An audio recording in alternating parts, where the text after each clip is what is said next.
Hi guys, welcome back to LAWLOR'S LAW. This is your raw, unfiltered Birmingham City podcast where we just talk about all the shit that's going on really at the minute. But it's been quite a good week, but this week we're joined with all four of us for the first time, so we'll go straight to John first. How you doing?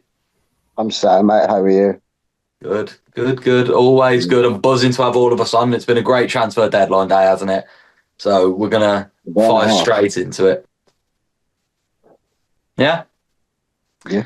Max, how are you doing? Yeah, very well. Good to be back, mate. Nice to be back with the boys. Yeah, you've been away in Mickey Mouse Land, haven't you? Yeah, I have. It was shake your head. It was fun. It was cold, but it was fun. Didn't expect it to be cold, but great fun. And glad to be back and we're ready for this last part of the season. I think get our heads down and push on. That's what I'm excited for. Agree. And George, how are we doing? How are we? Yes, boys. How are we? We okay? Good. All good. Enjoying watching people fire you on in the comments. Sometimes it cracks me up over the week. That's what we're here for, though, isn't it? Right. Who wants to hit off about transfer deadline day? I'll leave it up to one of you to take charge on it. Max, I think you should take up on this, mate. You've been quite active with it, or you've been up to date and rolling along with it. Yeah, I was watching the pod from last week in bed at like midnight because I couldn't sleep when I was over there. So I had a good watch of that. I'm all up to date. Good day today, fantastic day. I think we can all agree that Postman Pat has finally delivered, and thank God that he has. You just have to read the comments on the Sunderland pages, I think, to understand what sort of player we've got on our hands. They're very, very they speak so highly of him, and he's done a lot for them in the past kind of 3 or 4 years when he's been there. And the memories that they have for him, I think we can start making some memories of our own with him. So they talk about goals that he scored in playoff semi-finals and playoff finals and things like that. And I can genuinely see him doing stuff for us like that as well. So it was one that we've all wanted. I think they've left it on purpose until the last day. I don't think there was any concern that it wouldn't be done. And I think he probably knew in his heart at the start of the year that it was going to be done. So I think they've just left it to give everybody kind of a boost on that last day, to give us something to kind of end on and end the window on. We've obviously just had Panzo announced as well as cover. And you pointed out, George, it was just for 6 months, a permanent for 6 months, which is strange. We spoke about it before we started kind of recording, but I think that it's probably performance based, and there might be an obligation or an option to extend it if he plays well. But we definitely needed Panzo in. He's just going to fill that role of that. He's going to fill that role of that bench centre back, unfortunately, because you've got Robinson, Neumann, and Clara ahead of him. But because Robinson, there's no kind of definitive time he's going to come back on, we needed that fourth centre back, and it's something I've been shouting for a month. It's something you boys have been shouting for as well. It's something that I actually, to be honest, we shouted for at the start of the year. I think this transfer window, today's been good and we've got those deals over the line, but this transfer window has just done exactly what I've been moaning about for 4 months, which is to level up the squad, improve the squad, and all those players that keep coming on as subs, they need to be of equal quality or better. And I think now, finally, we have a proper squad to go and push on. The last thing I'll say before I pass to you boys is that I need to stop seeing everybody talking about how we're going to fit all these players in, because it's something I messaged you last week as well. I just wanted to say it while I was on myself, that people need to stop being concerned about who's going to start games. Before this transfer window, we had a first 11 and that was about it. So when we had subs coming on, it wasn't good enough. What you have now is the ability to rest, to rotate. There's a full squad in there, and to be able to challenge for a championship or to go to the playoffs, you have to have a squad. So really good quality all the way across the board. Not everybody's going to get the minutes they want, but some players will understand, and they've come to the club knowing that that's the part that they play. So we need to just kind of settle down. Don't worry about what the first 11 is. That probably will change and interchange as the weeks go on, and injuries might happen more so. But when you've got Vicente, Dimmy, Roberts, and Osman as wingers, don't worry about the two that start. we've got two that can come on as well as the two that start. We have a fantastic squad now, and if we don't maybe push on, it's the manager that's going to be looked at. That's kind of my opinion on the whole thing. Yeah, I completely agree. We've spoke in depth, and we said the one missing piece, wasn't it, was a centre half, and that's all we've been screaming for the last 7 days is Patrick Roberts, centre half. They're the two things we all wanted on deadline day. Signed, sealed, delivered. Can't go wrong with that, Blues. Every position now has good places. Franklin, I'm going to turn this on to you, and I'm going to also say, start by saying Thor's gone. How do we feel about Thor finally leaving? I was adamant he was going to be one of them players that just sat in the fucking reserves for the next 2 years, took a wage up, and eventually went. All respect to him. Think there is a good footballer in there, but he was just not for us, I think, sadly. Yeah. So for me, in League One, he was a decent footballer, but I don't think he's a championship player. And I think that's fair to say to him. It's fair to say to the rest of the squad. Like, I think everyone's under the same opinion there. He'd done a job for us in League One. He shined in League One. Since we've come up, he's really struggled. And although Stano's not that number 10 role, he's done a job in there for us, and I think no one can say otherwise. I know people are whinging and screaming, why ain't Stano scored? And we've paid 20 million for this striker and he's not scoring. Yeah, but he's been delivering. Ducks wouldn't have half the goals if it wasn't for Stano. He does that work, that ugly work off the ball. And I wanted to just say that, like, Stano really does get a bad time, I've seen on social media, off the rest of the Blues fans, and I'm thinking it's unfair.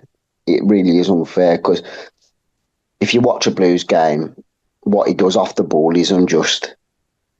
Yeah. So he really does do that nitty-gritty stuff that no one wants to. And to be fair to him, he's calmed his temper right down this season, I think. Throughout the season, he's kind of calmed it down, so he's not getting as many cards and everything as well. Which is great, but I worry that you're losing a bit of your Stano fire as well, because you've seen what he's like. When he gets on fire and he gets angry, he does play his best at times, but I completely agree. And I do think we spoke about scapegoating the other week because it was winding us all up, and he's turned up with assists. Yeah. Now he's doing all the dirty work, you're right, and he's invaluable to this team, and he's the key you kind of build around for me. He's the kind of player that you build. Striker, number 10, if he can jot in on the wings when he's got to, he'll do everything for you. So, John, I completely agree with your point, 100%. Also, going back to one thing Max said, the quality in the squad is absolutely immense now throughout. But it's not just that that they've got that contention in training to drive each other on there. And I think that was one thing Stano was lacking, is he didn't have that contention. Now he's got other players fighting to get into that team. And I think we're on about Osman and Roberts. Yeah, they're all wingers, but they can all fill in at number 10 as well.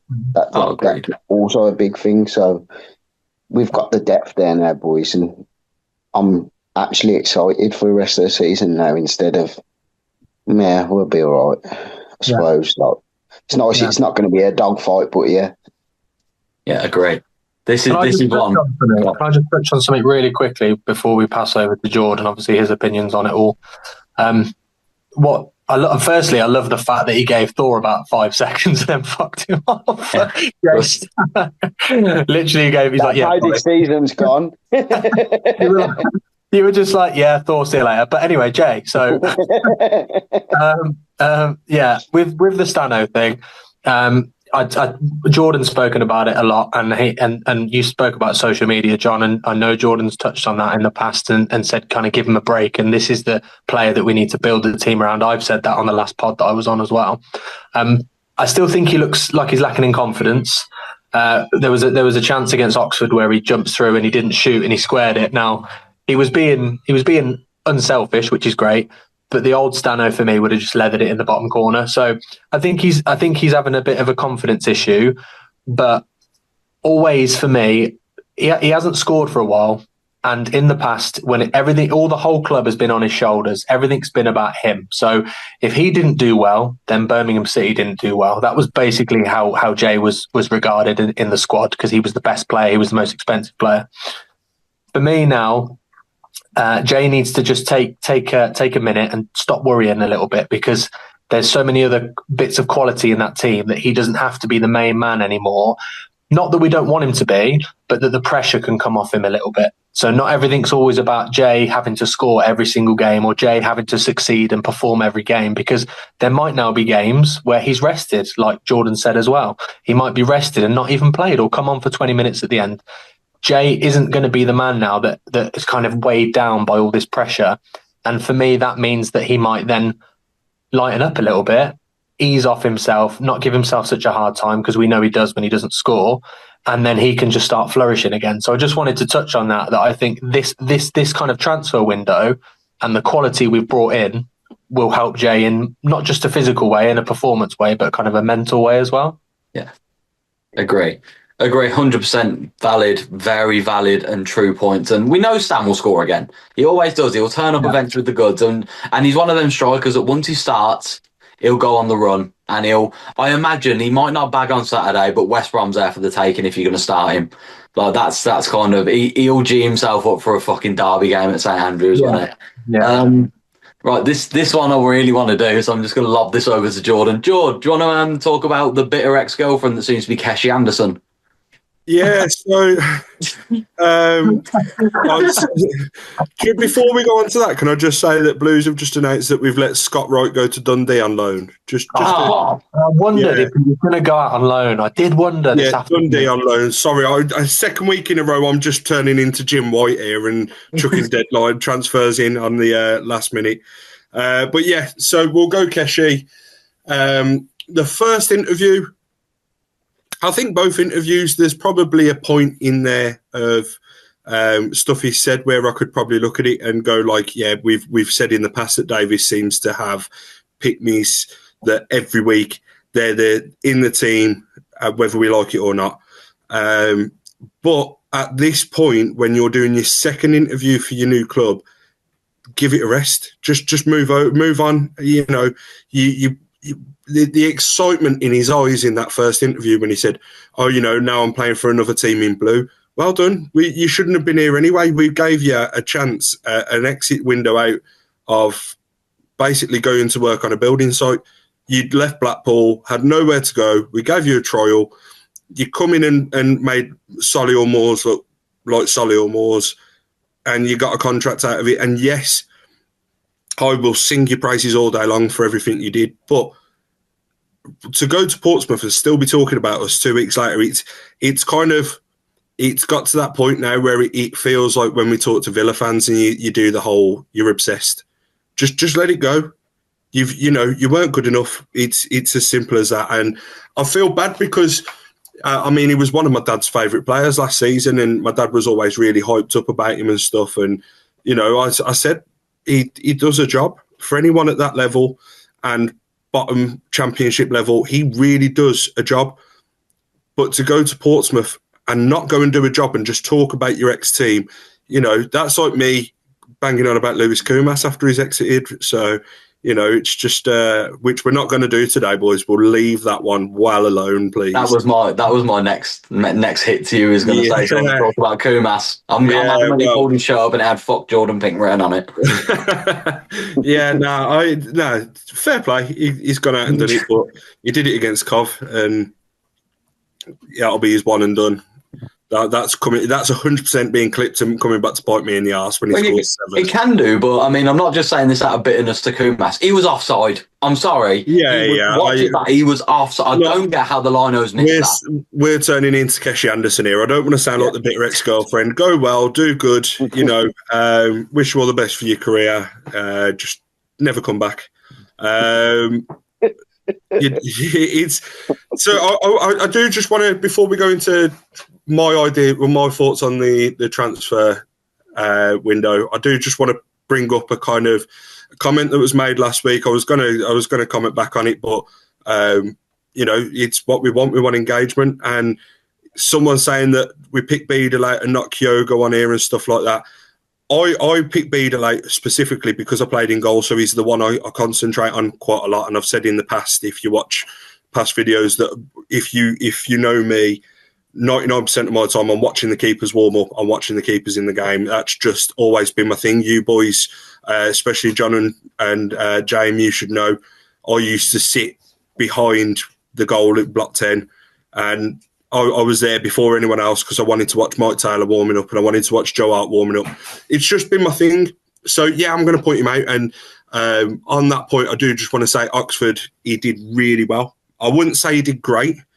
There was still some slip-ups, but he did really well. A couple of low saves, which I'm not used to seeing from him. But, you know, I do hope that he builds and becomes better than what he has shown, which I think in the last few games is strengthened. But,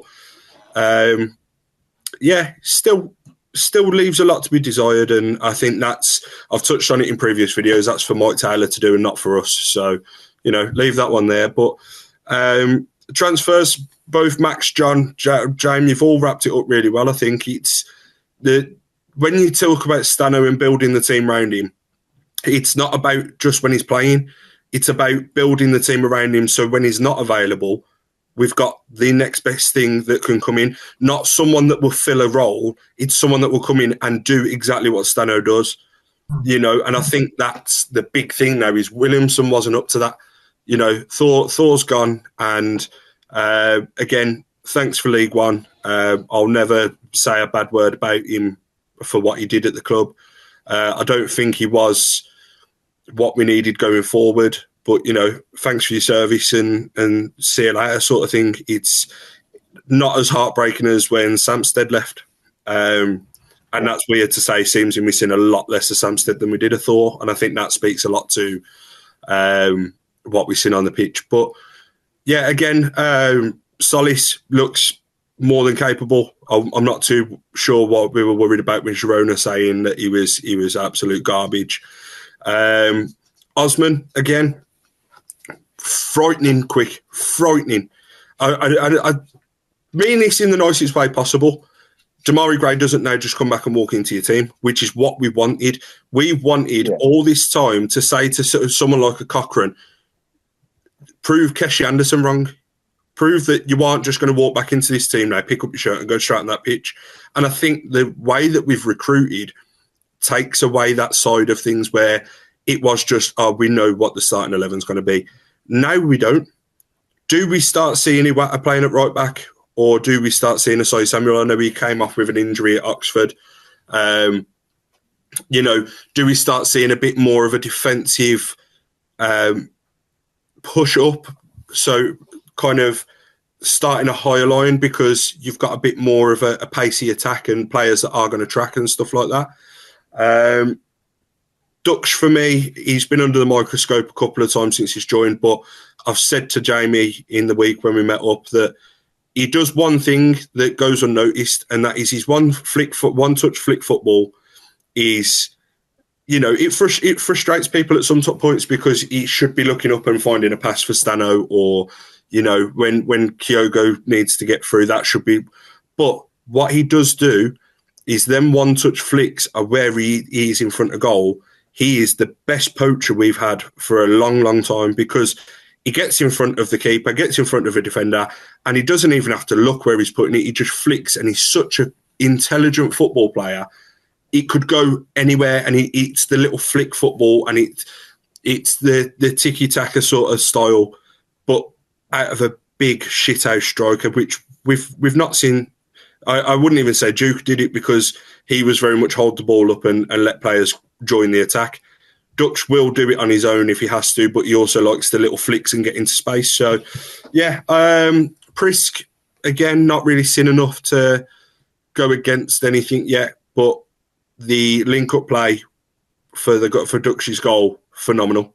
Vincente, exactly the same. You know, we haven't seen a lot. We know what's coming because I think it's been made abundantly clear when we signed him how it pissed off 90% of La Liga fans that we'd signed him and he'd come down to the Championship and he wasn't going to be playing.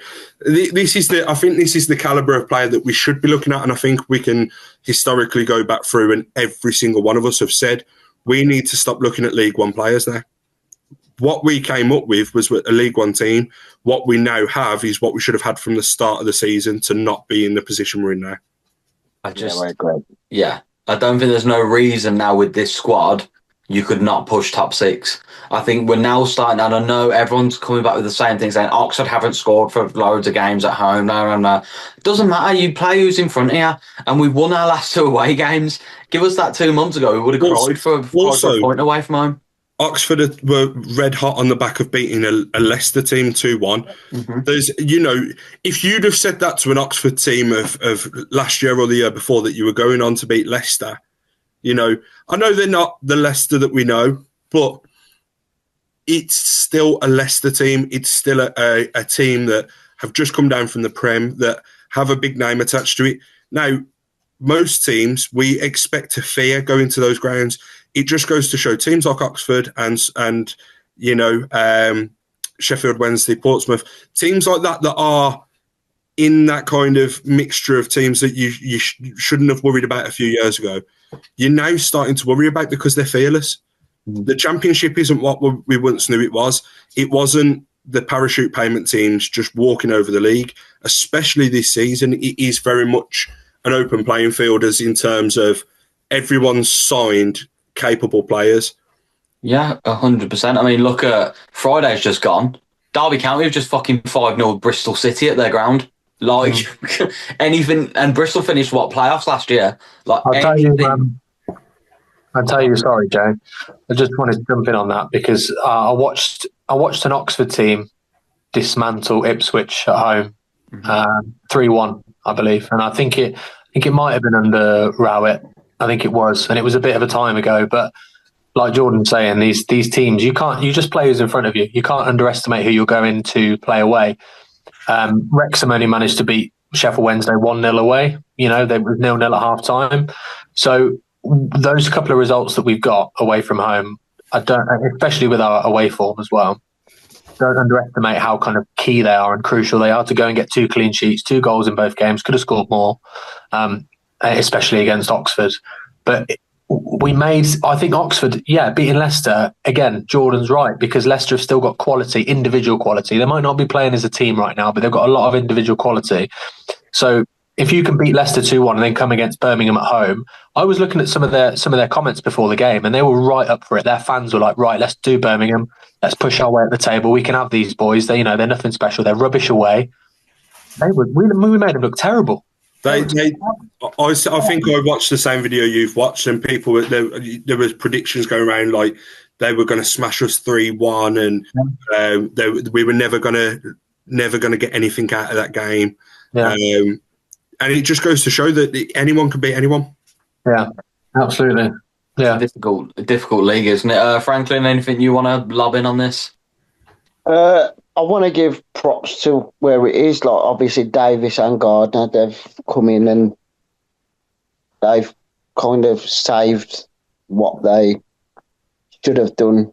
Again, what Jordan said, what they should have done earlier on in the window, earlier on in the season, before we come into the Championship with still League One side. We should have recruited these players then. But again, it is what it is. I'm glad it's happened now. I'm excited to see what Vincente brings to the team because, as you said, La Liga fans really wasn't happy about it. And I'm excited to see what Prish brings as well, to be fair. I've been seeing I've seen it a few times. When's he going to start? You can't start him over Ducks at the minute. He's been on fire, scoring left, right, and centre, and he's the exact type of player you need. Right place, right time. He's constantly turning up there, so you can't go against it. Again, what you boys said, you can only play what's in front of you. The Championship's the Championship. Like anyone can beat anyone at any given opportunity. We've known that for years. Football's football. Like 90 minutes, anything can happen. I mean, the Cup's proved that. So excited to see where we go for the rest of the season, if I'm honest. I'm actually really looking forward to it, to be fair. Agree. We've got a few tougher games coming up. The Oxford, West Brom. Who's next? Sorry. Leicester, West Brom, then Leeds at home. Yeah, exactly. So then not exactly easy games, especially for your next three. I know Leeds is only a cup, but we want to go as far as we can in that. So I think, John. Sorry to jump in again. I think that with the recruitment, I've thought this for a while now, is that they went into the start of this season. So being able, in hindsight, it's a wonderful thing. So being able to look back now, I think that Wagner and co and Gardner probably wanted to test the water to see what the squad they had available could do against the teams that they were going to play. So kind of, especially that first game against Ipswich, it was we played really well, and it looked like Ipswich were the team that were the favourites, and we were coming up from League One with a League One / Championship team, and we matched them and out-battled them, and probably should have won that game. And I think that they wanted to just test and see how far they could run it with that squad, and maybe like a couple of additions we had in the summer, and basically get to the winter transfer window and see how we were and where we were. I think with the injuries that we got, I think it backfired a little bit, because then you started to use the threadbare squad and we were having kids on the bench. So Wagner obviously wasn't happy by Christmas and New Year, because we were in the bottom echelons of the table, which is not where we want to be. But I think he thought maybe if we could get 8th or 10th by New Year or this kind of time, he wouldn't have had to invest as much.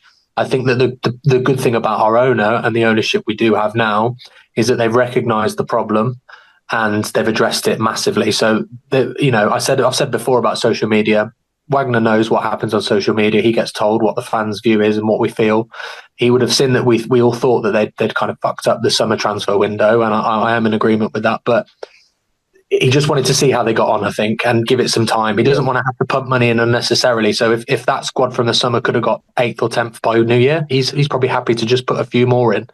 But because it's gone kind of south and it's gone quite badly over Christmas and New Year, I feel like he's had to definitely pump some money in. And I think they have they've saved themselves a little bit, haven't they? They've resolved what they got wrong. Yes.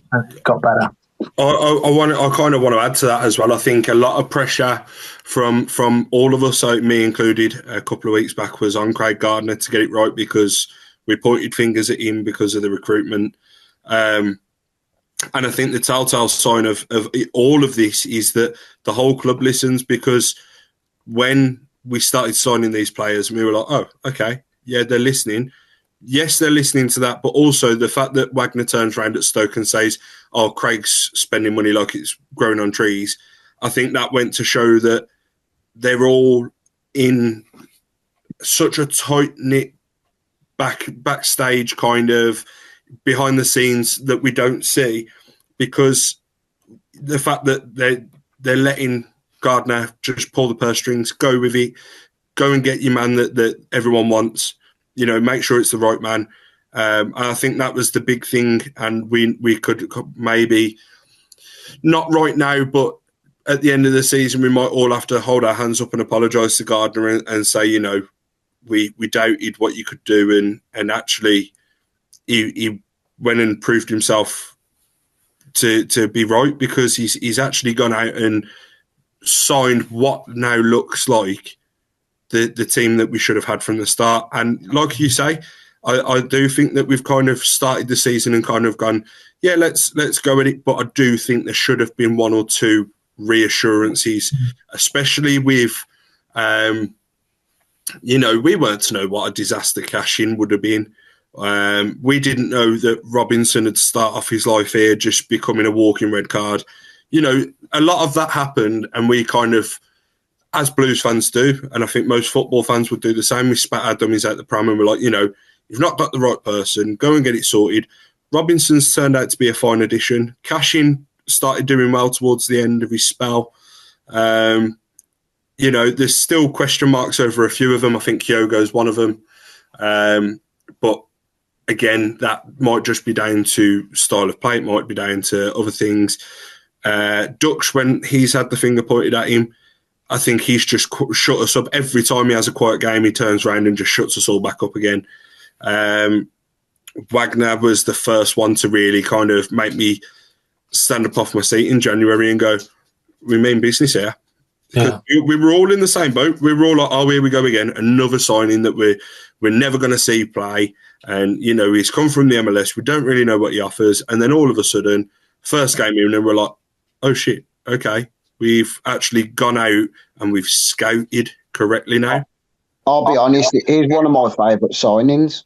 Yeah. Agreed, same. Yeah. I think Wagner and Roberts as a season would be, they've got to be top two. I know it's early days with Wagner, but we've already seen what we're getting, I think. I think Roberts is definitely, I mean, now it's a permanent as well. We can call it a January signing and say, like, you know, phenomenal. What a bit of business. Other than Dux, really, I can't really see anyone else throughout the season that I've been absolutely besotted with game after game.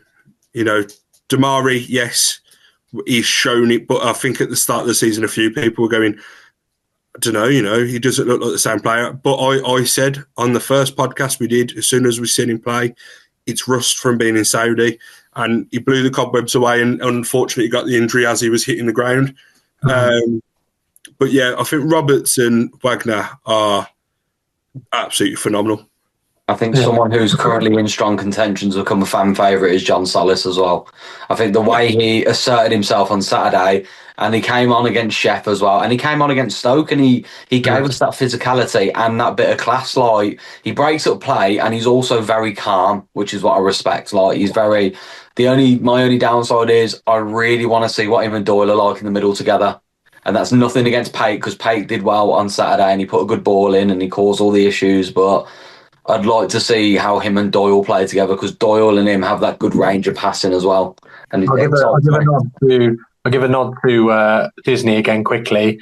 I've never seen anybody sweep up better than Cinderella until I saw John Solis. Yeah. You know what? It's mad because his actual composure on the ball is somewhat of a check endoy, but his tackling is Keefton Bald. You know, I mean, it's such a mixed bag with him, but I genuinely like what I'm seeing. I don't mind you being a bit panicky on the ball for your first couple of games, because you're settling in, you're Colombian, and you're having to play in probably the coldest conditions you've ever seen. You know, it's one of them. I really do rate Solis, and touch on what James just said then about seeing him and Doyle next to each other. I've said this a few times now in a couple of capacities and been shut down quickly. And I do just want to add, I'm not scapegoating. I'm not going back to what we said, but I think Paik needs a rest still. I know the goal come from him on Saturday. I understand that. But Max has said it since the start. You've got your undroppables, and I think Tomoki and Paik are those two. And people have said to me, you know, we need to build the team around Paik. But I would like to see Doyle and Solis, because, and this is my reasoning behind this, and you can call me a fat idiot if you want to for saying it, but my opinion is Paik hasn't worked with Leonard. Paik hasn't worked with Gardner Hickman. Paik hasn't worked with anyone apart from Iwata next to him. And, you know, I've said when Doyle got dropped, people were saying that he'd just had a couple of bad weeks. And yeah, he had. And I'm not trying to defend him in that, but you're only as good as the player you're playing next to. And I think Paik being off his game puts Doyle way below his usual standard. And I think it becomes sloppy and disjointed. Now, if it's not working, let's mix it up a bit. Let's do a Doyle and Iwata or a Doyle and Solis. Give it a different leg, you know, because Paik might, you know, gel with Solis and we might never see Doyle signing on a permanent. But I would love to just see how that works, you know, because there's more freedom in the game than for Doyle. I feel like Doyle has to, the same as Neumann, and I've said it in the past, he has to reserve a lot of his energy in the game for when Paik slips up and he's got no cover. Yeah, I think for Tommy Doyle as well, against Oxford, he came on in the 86th minute, I think, 85th minute, Tommy Doyle came on, and it was like the man that had to start football games was coming on with 4 minutes left to go. So I think it was quite telling that you didn't forget about him, but John Solis did such a good job that you kind of did forget about him a little bit. You've said that I've mentioned Paik before. It was incredible to see the amount of comments from Blues fans after that Oxford game that were just kind of banging on about, oh, where are all the Paik haters at now? You know, he got us a goal. Everyone's chiming in. Oh, he's world class now. Can't believe the Paik haters. They'll be shut up tonight. They won't be talking. They'll all be quiet. Listen, I'm not staying quiet. Okay, I'm fully in agreement that man is a good footballer. He's a very good footballer, and he is kind of gone under the radar with poor performances and consistently been started in the first 11 when he shouldn't have been. Now, any other player gets dropped. And the reason I've said undroppables all season is because players need to have, I think, John touched on it earlier, that there's that kind of competitiveness now in the squad where you need to play for your position because it's not guaranteed anymore. There's not that starting 11. Paik is good against Oxford.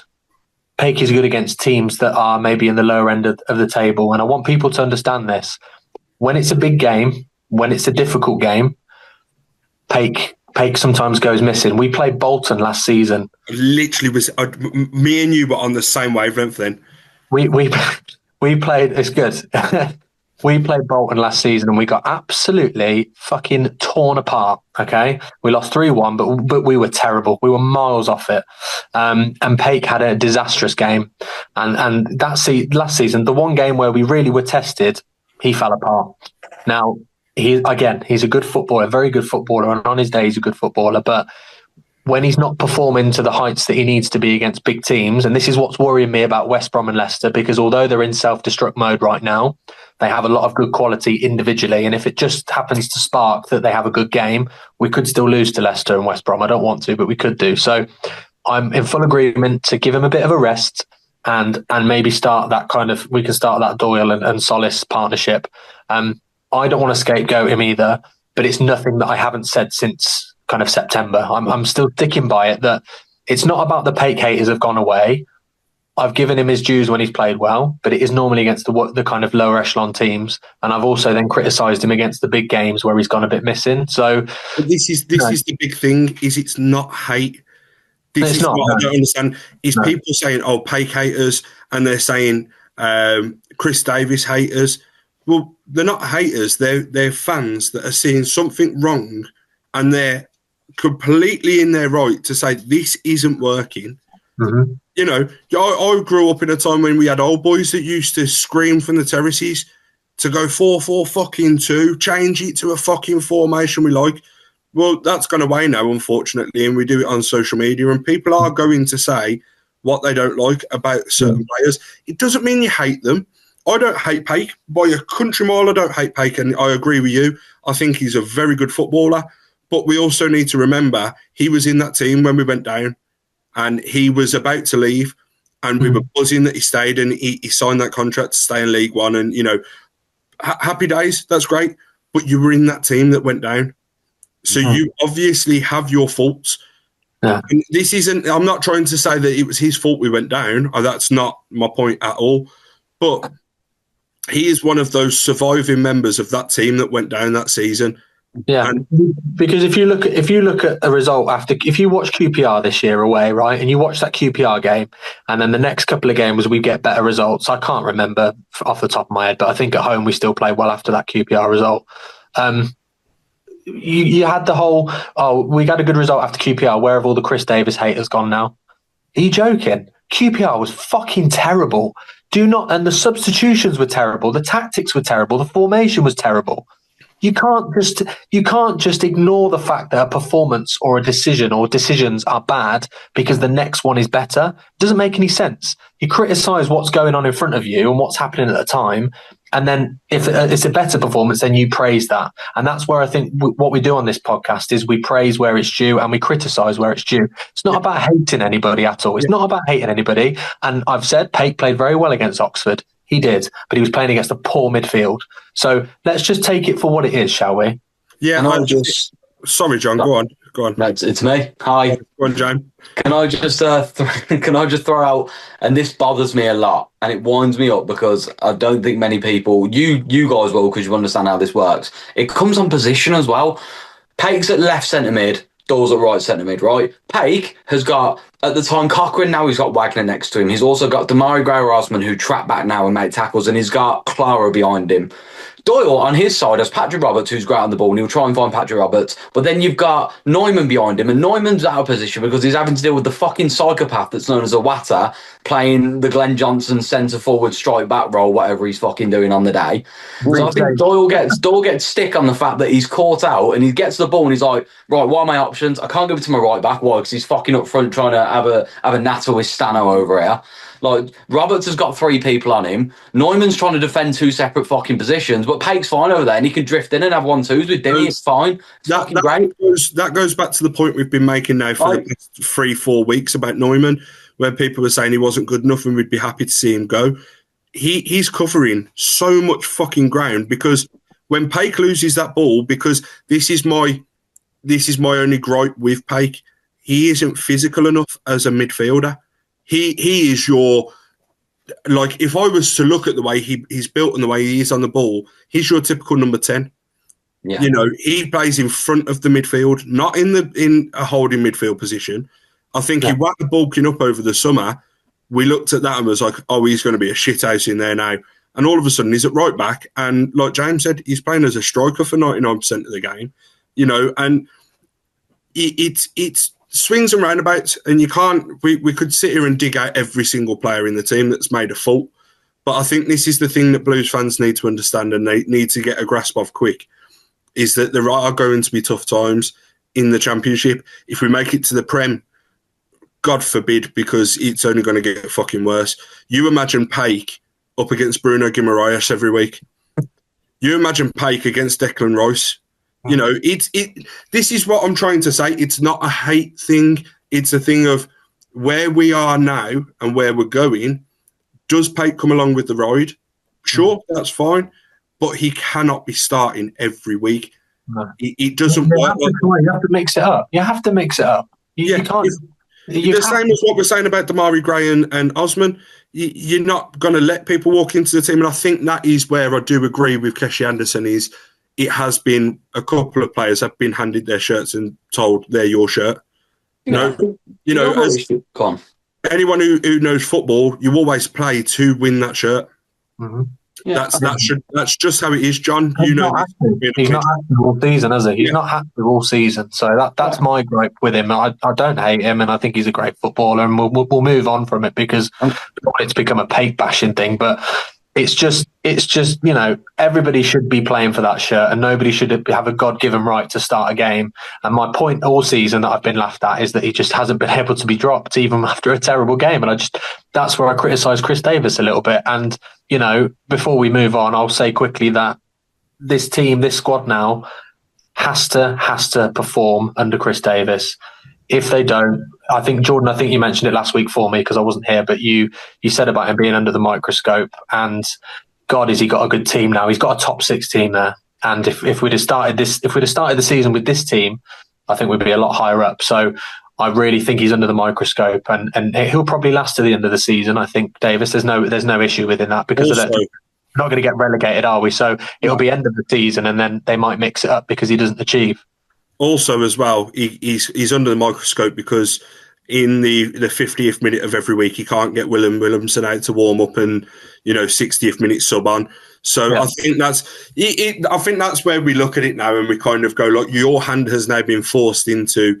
You've got to change a lot of what we've been doing because before the fullbacks, your fullback in the team was your Thors. When Dimmy was out injured, it was your Kumas. We've now gone, right, okay, let's level that to a point where we can go, oh, okay, it's not Thor coming on. It'll be Vincente pushing out to the right wing, Robertson to the 10. Yeah. Even if not that, we could go, Prisk in front of Dutch, or the other way around, vice versa. There's so much now where it's going to be like, and I think this is where we've got to have patience as fans. We've got to have to get ready for the gelling of this team now, because we've got to work out what works best and who plays with each other well. Yeah, I think that's a big part of asking about the partnership switch up in the middle. We've got to work out who works well together, and it's not going to happen if it's the same people every week. Yeah. That's why my concern about it is a little bit of this season is that it might just start to gel at the wrong time, a little bit too late. And I think then you're looking at pre-season and next season, which, it's fine. We always said we could consolidate this year and push on next year, and that might be what we do, a bit like a commentary, although I hope they fuck it up as they're doing at the moment. But yeah, he's I don't hate Chris Davis. I just want to put that out there as well. I absolutely love him and I want him to succeed. There's no hate here at all. But it's kind of over to you, mate. That's what it is now. It's over to you. You've got the squad. Here's a bucket load of money and players. You go and get success. So we'll see if he can do that. And I hope that he does. Yeah, agree. Two things. I'm going to go on to, I was trying to throw this Pate point in. It's the one thing that's been winding me up. And then I'm going to hand over to Franklin to see what his thoughts are about Leicester coming up. However, Pake, the issue that I have with him is not that he played, but it is that he plays so much. And it's only because Chris Davis literally came out about a month and a half ago and went, fucking Pake and Iwata have ran themselves into the ground over this Christmas period. And then he said that in an interview and went, they must be exhausted. Then fucking drop him for a game. Let him have his rest. If you're saying he's exhausted, give the bastard a rest. But instead you'll start him every game. And then when he has a poor game, we all have to jump on it and go, he's not played well then. And then the fans start arguing, then it all kicks off. It's like, don't say he's tired, he needs a rest. And then tell me that you're going to start him for 5 games in a row. Piss off. Jay, he dislocated his fucking shoulder and he was only out for about 2 it just makes no sense. It's like your mum and dad saying that they haven't got a favourite child, and like coming out and publicly saying, "Oh no, I haven't got a favourite child," but then your younger brother gets taken for ice cream and you get left at home to clean up the dishes. That's what it feels like. It's very much like no, I don't absolutely love Pake, and then you see him in the corner kissing each other 2 weeks later. It is that kind of. It's like a Cinderella story, and let's go back to Disney for 2 seconds here, Max. It's like a fairy tale. It was like 2 people have just met and they fell in love, and there was a love interest that's coming the way, and they've got shot. Now all of a sudden we're going, oh, okay, we can carry on that storyline again now. Yeah, and I want all of them to succeed. There's nothing about this. So people are going to watch this and be like, oh, you had Beadle last week, now you've got Pake this week. It's not about that. I just want, like you said, Jordan, I just want him to start trial and error a few things. Just trial and error, because you need to find out what your starting 11 is really, but then you need to work out who's playing in the best position. There's lots of new players. You just need to trial it. Now, if you imagine if Thor had have stayed and the starting 11 against Leicester was Thor and fucking Pake, and you're like, what? What's going on here? That's what it felt like. It was like you got new players through the door, and then Kumas would still start. And you think, well, or somebody would come back from injury and Kumas still starts. I don't understand what's going on here. So just trial and error it and see what happens. That's all I'm asking for. If Pake starts to, pick up against better teams, then fantastic. But just Chris Davis, just have a. He won't be watching, which is sad. But just have a little bit of a go at trialing people in different positions and making Pake maybe sit down and have to play for his shirt and not just roll in at 1 o'clock every afternoon on a Saturday, do his little pre-match pitch walk, and then just get ready and go out and just kind of be okay against the worst teams and be a bit non-physical against the good teams. It sort of goes to the same sort of thing with the strikers. And I think we touched on it earlier this season, me and you, Max, when a couple of weeks ago when Jamie was away, and we still didn't know our best front three. And we were, people say that, Kyogo's past it, and some people are saying, we need to give him more of a chance. We don't know what the best front three is because we haven't actually given them all enough chance to gel yet. Mm-hmm. It's just been every week. It's been like a Rubik's Cube. You sat there pre-game and you're like, right, I know the starting 11 after what we started the other night. For instance, me and Jamie before Stoke, I turned around to Jamie and was like, after Sheffield Wednesday, after what I saw, I was there, it should have been Kyogo Duck starting. Stansfield could have had his rest. Kyogo's up and running. There we go. That should be how it starts. Yeah. Stansfield starts, Kyogo on the bench, and I was like, okay, I get it. Like, I completely understand. But at the same time, like, you don't know because you won't try it. You won't try it out. And I think that touches on the Stansfield thing that we spoke about at the very start of the pod, was that we don't really know what we're going to be like without Stano because we've not tried it. He refuses to try it. And I get it. He is our vocal point. And I've said build the team around him. That's fine. But without him, you don't know how we're going to cope. So let's try it. Let's try and see if the lad can go and have a weekend with his family so we can get, another player in and just kind of go, right, let's have a look. And it might not work. And I would be the first to sit there and say, fair enough. I hold my hands up. I obviously don't know enough about football, but we don't know because we're not seeing it. Yeah, agree. Franklin, I'm going to throw this one at you because we're talking about, obviously, positions, number 10s. Do you think we finally start to see a little bit more of Kanya Fujimoto? Because we know our 3 feelings are on you, but we've not really spoke about Kanya with you. No, I think he's out of the radar. I think he's one of them that Davis simply don't like starting.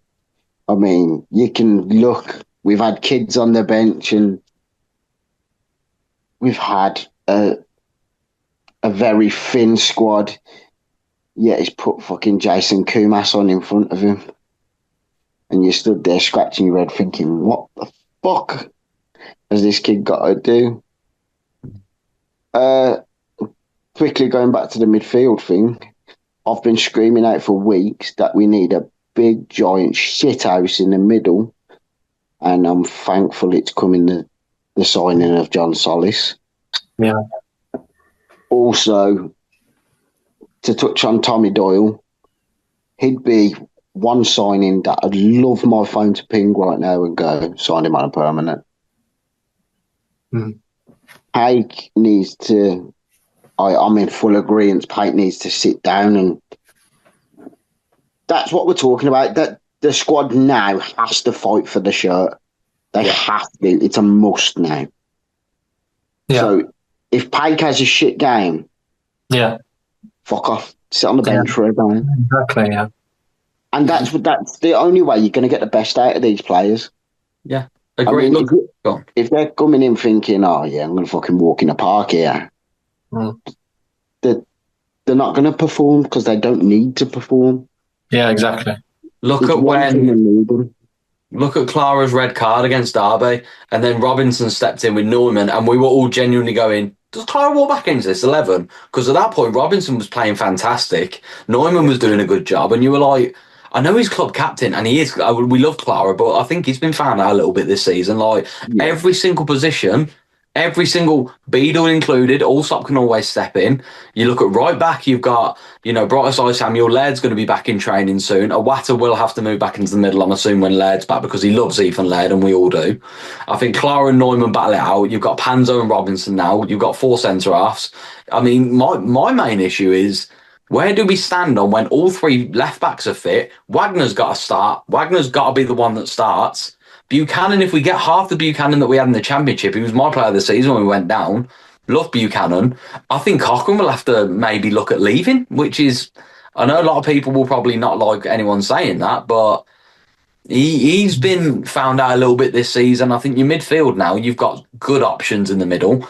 You've got 4 good wingers who can all alternate into a 10. And then between your number 10 and number 9, when he's playing his 4-2-3-1, you've got Kyogo, Duck, Stano and Prisk. You've got all around that whole squad now, you have quality.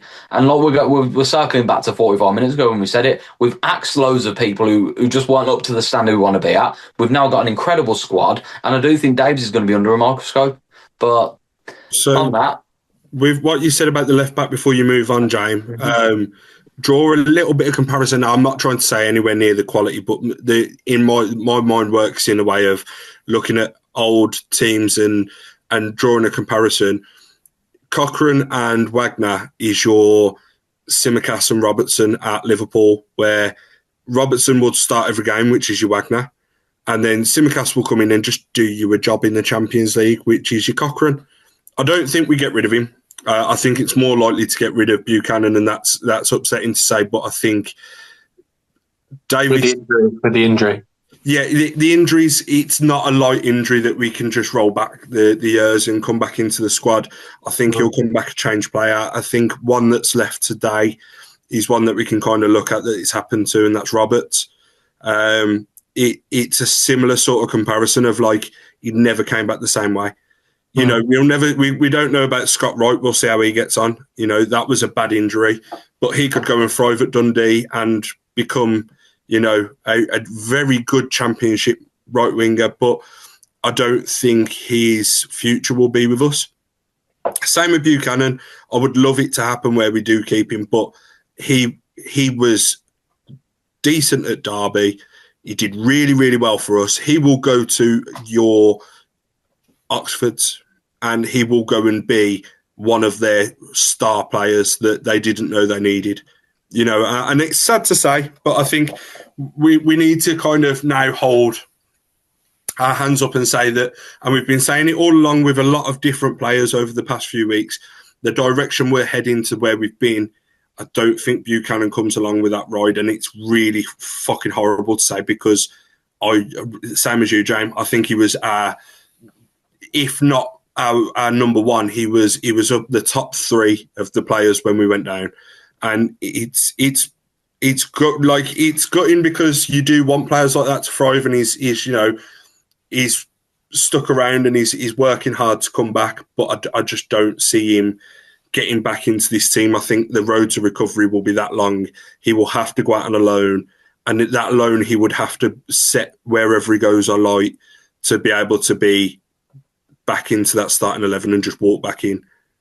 It's sad. Max and John, do you want to throw anything on top of what I've thrown out there about left backs? It's puzzling me because there's three of them in there and they've all got their own kind of thing that they're quality at, and Buchanan is the one that pulls on everyone's heartstrings because we all loved him. We all know we loved him, and then he came back into it in League One and we were like, oh, he scored a great goal from outside the box. We were like, yeah, he's back, and then snaps his knee and you're like, fuck. Yeah, the year we went down, he was one of my players of the season. The year we went down, and I know that we got relegated, but he was papering over cracks in that defence from Iwu and Sanderson every fucking week. You see him sliding in there, sliding in there. He was literally just kind of picking them up every single week. So he couldn't do it all on his own, could he?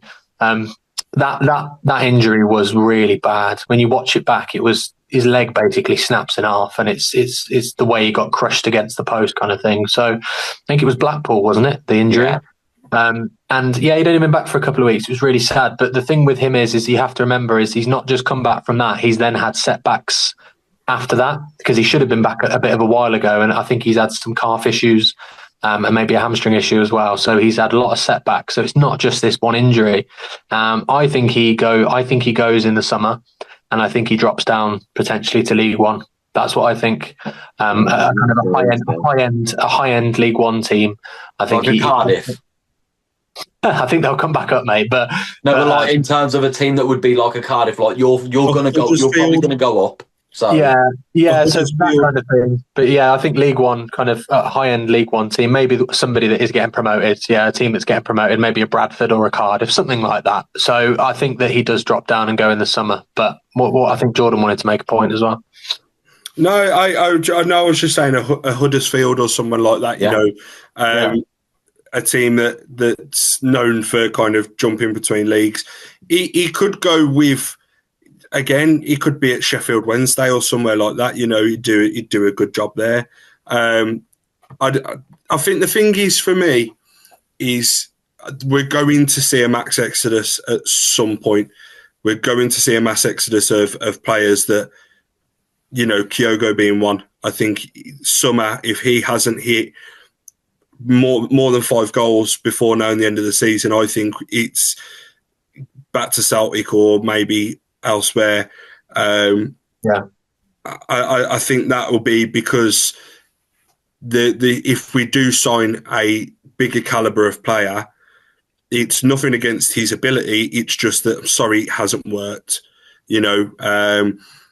Buchanan, the last point I'll make on it is it's very similar to Isaac Vassell. Very similar situation where we thought we'd got something special. Big injury, and that's the end of that. Wasn't it against Sevilla, I think? Yeah. He looked really good, didn't he? Really fast, really on it, really sharp. And that Villa injury was it. Yeah, absolutely. And then you get left with Matt Green. Yeah. Right, let's move on. Move on, because oh no, I can't think about that. So yeah, we'll move on. And John, you've not had much chance to really jump in, so let's see what your thoughts are about Leicester and upcoming games. Let's go. I'm excited to see what the lineup's going to be.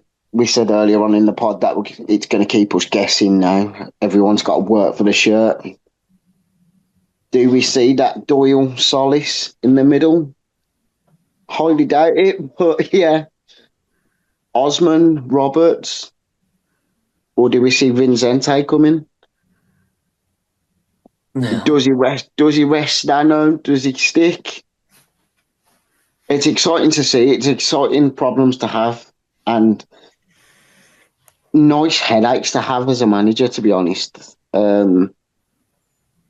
As you said, we've given him all the tools now to go on and do something, and I think this is the first proper game. This is his first proper challenge. Although we said Oxford was a challenge, they're not just going to roll over and take the defeat. But Leicester, for me, is his first proper challenge with his new squad. Excuse me. So I'm excited to see what he's going to do, what he's going to stick with, how they're going to attack the game. But I'm confident on a 3-1 Blues win. I'm confident for it. And, I'm just excited. I'm excited to see, is he going to stick with the same old dynamic of the game, or is he going to change up his tactics now? What are you boys writing on that? I'm very interested to see how Wagner, because we know Wagner's quality defending and attacking. I'm very interested to see how he gets on against Vatawa, because he has been probably one of Leicester, apart from Jordan James, but I think he's injured still, lads. Correct me if I'm wrong. He's out injured. So Vataru, I'm interested to see how that goes. I think if Wagner can assert himself early against Vataru, I think that's their main goal threat, really kiboshed. I think a 4-0 win personally. I think we'll start off strong. This squad gives you energy, it gives you aggression. I'd like to see Vincente get a start. I'd like to see Roberts trolled in the 10. And maybe do rest Stano this game and give Osman. You can't drop Osman how he was on Saturday. He terrorised them. So yeah, I think just give it a little shake up front, see what you're saying. Maybe give Dux a run up front, or you do Dux and Stano again and press early and then change it in 60. Because Leicester are in such free fall. You feel like the next 2 home games, including West Brom, are also absolutely plummeting like no tomorrow. And they're sleepwalking. They did what we're doing 2 years ago, and they're sleepwalking into this relegation.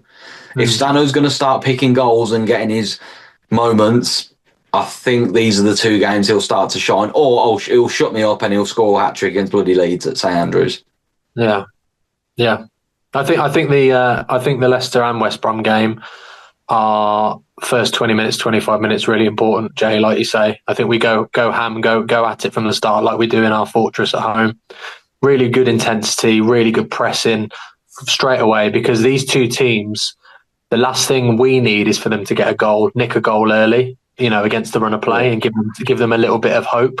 What we need to do is score early in both. And you know what's going to happen if that happens. Their heads will drop. Their fans, especially Leicester, and, well, to be fair, both of them, both their sets of fans will turn. If they concede in the first couple of minutes, first 5 minutes at St Andrews, especially West Brom being a derby, Leicester and East Midlands, West Midlands derby, but if they concede straight away, mate, their fans are gone. Heads are gone straight away, because West Brom have been worse than us away, and Leicester are in free fall as well. So if we do score pretty quickly, I think that their fans will turn on them and the players' heads will drop. And we know what players are like. The players will just be like, oh, fuck this. I can't be bothered. I'm not up for it. I can't bother. The fans have turned on us. We're already 1-0 down. Can't be bothered. And then I think, Jamie, you're right. It could turn into a 4-0. It really could. So we need to score straight away. I think really, really early in both. And we'll be on to a winner for both. I think we need to buoy our fan base on this one. And we need to remember that we've had point deductions and we've had all this shit happen, what Leicester have got coming. And you know what? Fuck them, because they laughed at us. They did. They took the piss at games about our financial shit and BSHL and all that and all the faceless stuff. They thought it was hilarious. So you know what? Enjoy your point deduction. I hope you get relegated with the baggies, and I hope we do absolutely slap them silly. I hope the fan base turn up and just absolutely dick them. I hope it's a 4-0. I hope Stano gets a goal. I'd love to see that. I'd love to see Vincente or Roberts mark his permanent signing with a nice little screamer. That would be mwah. Yeah, absolutely. But George, you got anything you want to lob on? Yeah, so I'm going to play devil's advocate here and say that at the start of the season, Oxford, Sheffield Wednesday, games like that, I wasn't worried about going into on paper, and I was more worried about these games against Leicester and West Brom. Now, my mind's just been flipped upside down, so I don't really know what to think, because on paper it should be difficult games. We know that form goes out the window in any kind of derby anyway.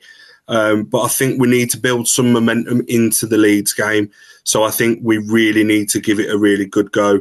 Lineup-wise, I would like to see Prisk and Dutch. So Dutch in the 10, Prisk in front of him, rest Stano for a week. Samuel up right back, and I've been his critic a few times this season. But after what he did for Nigeria, I think bring him in. Let's see how he gets on. Especially now with Roberts and Vincente in front of him and a bit more of a settled team around him, I would like to see him kind of start that. I think he came off injured anyway at Oxford, so it's whether he should be fit, but I again, give it a try. Let's switch things up. I genuinely think that we might see Panzo left centre-back and Clara right centre-back. I genuinely can see it happening, and I think that's more, my mindset's more to the start of the season when he refused to play Neumann and when Robinson started picking up games and he refused to drop Clara and Robinson and Neumann was the first name out. I think we see Panzo in there. I'm going to go a kind of conservative 1-0 against Leicester and then a 3-0 against Baggies, because I really want the momentum to go up a level for Leeds. I want the Newcastle game to be the pinnacle of where we start, but I don't want it to end the same way. I want us to go out and do the whole game how we did Newcastle. That being said, the one thing I will say is I agree with you all. Get into their fan base's heads early. West Brom, fuck them. They laughed at us when we had all of our financial trouble. They have the same issue as us, faceless owners. Couldn't give two shits. Really couldn't give a shit. One of the most irrelevant clubs in the Midlands, and I'm not even saying that as like a rivalry sort of thing. That's how little I care when it comes to playing West Brom.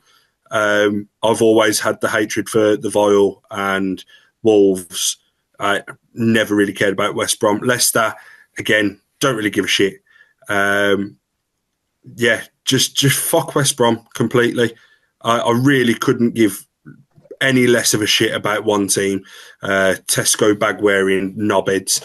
I genuinely, I think now we pick up some momentum. We go from here. But I will say one thing for sure.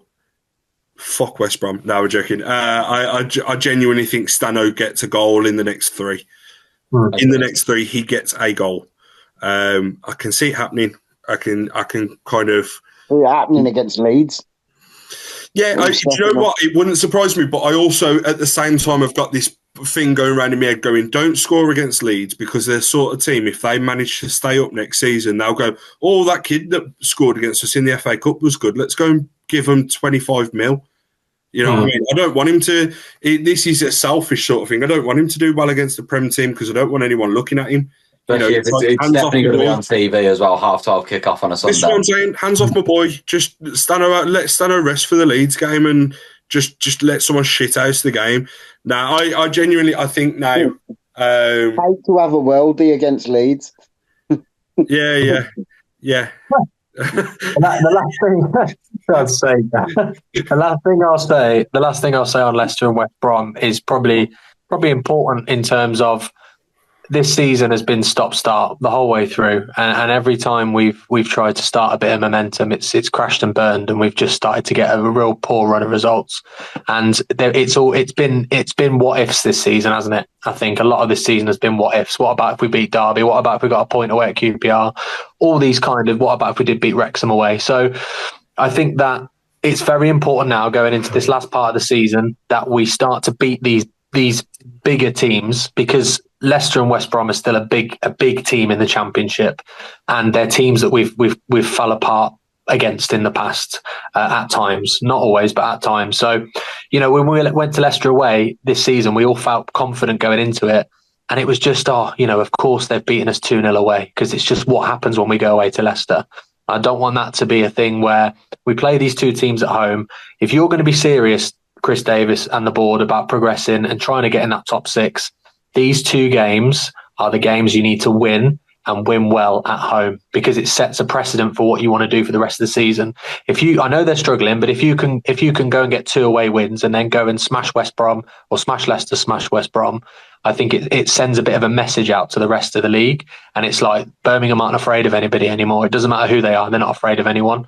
So absolutely right, Jordan. It's time to build some momentum. And how amazing would it be to go to Leeds off the back of an Oxford win, a Leicester win, a West Brom win? You imagine the confidence in that squad. Leeds would be no match for us, mate. I'm telling you. I think you're absolutely right with that.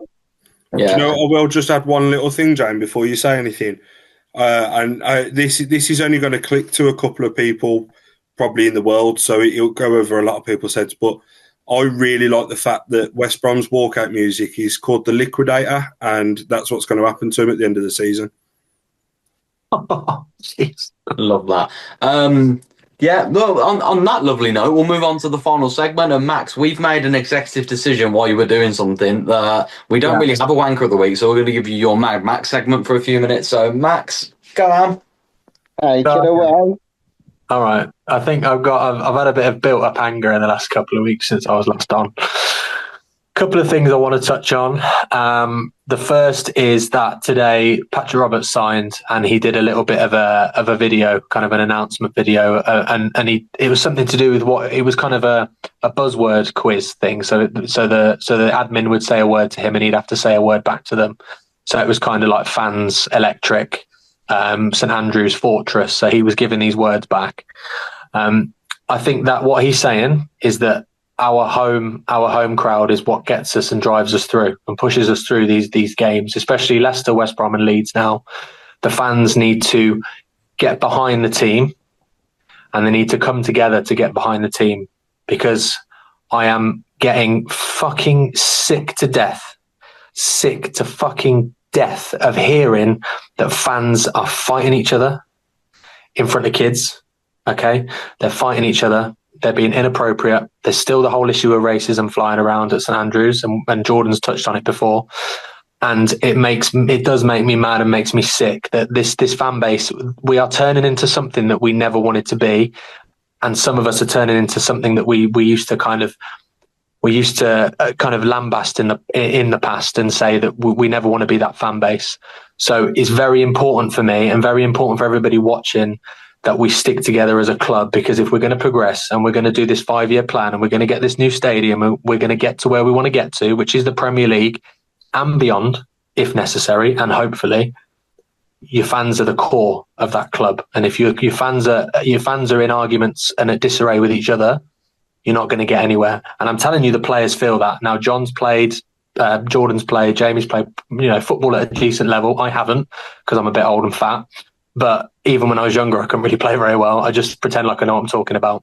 But you guys have played football, and when there's anybody watching you, you can feel it.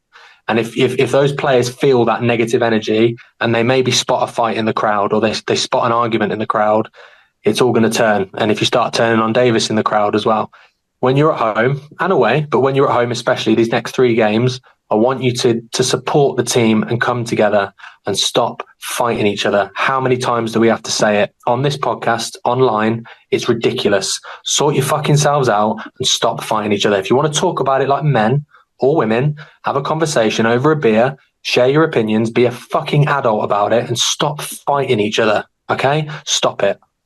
So that's the first point. I hope I've made that very clear.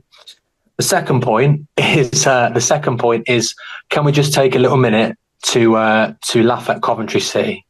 Because I fucking hate Coventry City. I really do. And some of the comments at the start of the season, which were, "Oh, are any of you going to give us a good game this year? Are any of you going to give us a good game? You're all shit. We're going to fly and walk this league."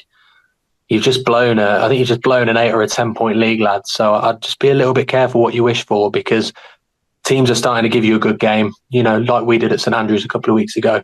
So don't count your chickens before they're plucked. Okay, it's a marathon, not a sprint. Coventry City, and we're coming for you, you bunch of fuckers. I am ready to play you in the playoff final at Wembley and shit all over you and send you back to the East Midlands with your little shitty band, The Enemy, that you have a little song at the start. You can fuck off, because I'm so ready to beat you again. Okay, we're coming for you. Middlesbrough are coming for you. Ipswich are coming for you. Do you know what? Even Lewis Kumas at fucking Hull are coming for you. So get ready for that, because it's coming. Okay? And that's Mad Max out. Lovely. Oh, beautiful. Right. Better wrap this up. Guys, thank you so much for watching Lawlor's Law. Please like, comment, subscribe, share the word. We do this every week. And we'll probably be back next week after the West Brom game to have a double review. Guys, thank you so much, and keep right on. Keep right on, boys. Right on.